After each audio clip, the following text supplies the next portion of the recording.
I'm live just outside of the Denver International Airport where the temperature is just surpassing 90 degrees Fahrenheit, and incredibly the temperature just to the north near the Greeley area is only in the upper 60s, and that's because of the incredibly dense smoke plume that's off the Cameron Peak fire just to the north of Denver. Once that cold front comes through, or at least the wind shift out ahead of the temperature gradient, that's going to shift winds off to a northerly direction and bring that smoke plume down to the I-70 corridor, including downtown Denver. So I do expect this evening that air quality to deteriorate once again once that wind shift to the northerly direction happens. That wind shift is almost behaving like a gravity wave, surging off to the south well ahead of that temperature change. But that temperature change is going to arrive tonight big time, with temperatures falling over 60 degrees here across downtown Denver, at least in those areas that are not having temperatures moderated by that smoke plume coming in this morning. But tonight conditions are going to deteriorate as that rain shifts to snow, especially by tomorrow morning, and that snow is going to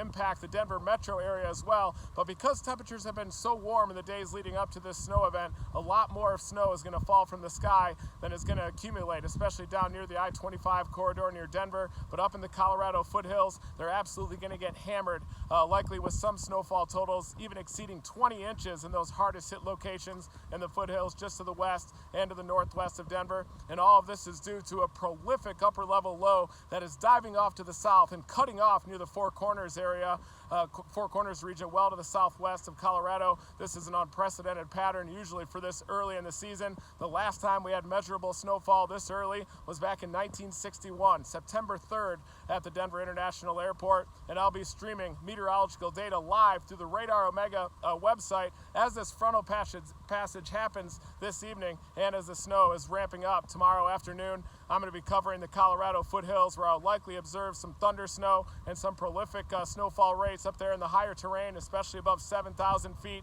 But today it's very hot and dry, especially near the Denver International Airport to the south of that smoke plume. Temperatures rising up near the mid-90s, likely another record high this late afternoon before that wind shift arrives.